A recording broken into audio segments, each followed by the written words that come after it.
በስመ አብ ወወልድ ወመንፈስ ቅዱስ አሐዱ አምላክ አሜን። ይትባረክ እግዚአብሔር አምላከ አበዊነ ዘተሳሃለነ ወገብረ መድኃኒተ በማእከለ ምድር። በቀራንዮ አደባባይ መድኃኒትን አድርጎ ወገኖቹን ይቅር ያለ ቸሩ አምላካችን መድኃኒታችን ኢየሱስ ክርስቶስ ክብር ምስጋና ይድረሰው።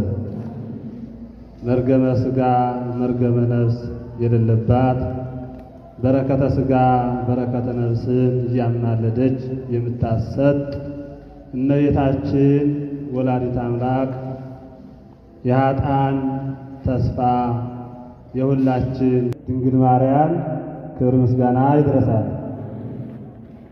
የተከበራችሁና የተወደዳችሁ ወንድሞች እህቶች በልዑል እግዚአብሔር ስም እንደምን ዋላችሁ?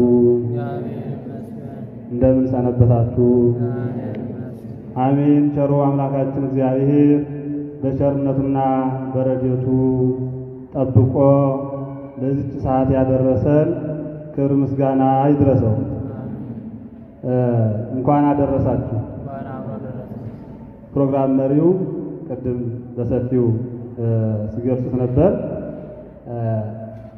ዳግሚያ ትንሣኤ ወይም ለምሳሌ ሁለተኛ ትንሣኤ ማለት ክርስቶስ ሁለት ጊዜ የሚነሳ ሆኖ ሳይሆን አምላካችን ኢየሱስ ክርስቶስ የትንሣኤ ዕለት ለአስሩ ሐዋርያት ተገልጾላቸው ነበር።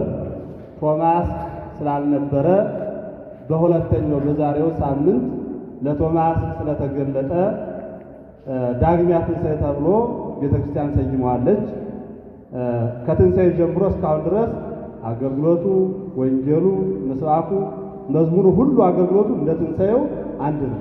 ስለዚህ ሁለተኛ የሚነሳበት ነው ሳይሆን ለቶማስ የተገለጠበት መጀመሪያ በትንሣኤ ሐዋርያት ፈርተው ስለነበረ ከዚያም ደግሞ ቶማስ ስላልነበረ ባጭሩ ለቶማስ የተገለጠበት ዳግሚያ ትንሣኤ ወይም ሁለተኛ ምስጢር የተገለጠበት ተብሎ ይነገራል ማለት ነውና ስለዚህ እንደ እግዚአብሔር መልካም ፈቃድ የምንነጋገርበት የትምህርታችን ርዕስ ወደ ኋላ ተመልሰው ወደ ምድር ወደቁ በሚል ኃይለ ቃል ይሆናል።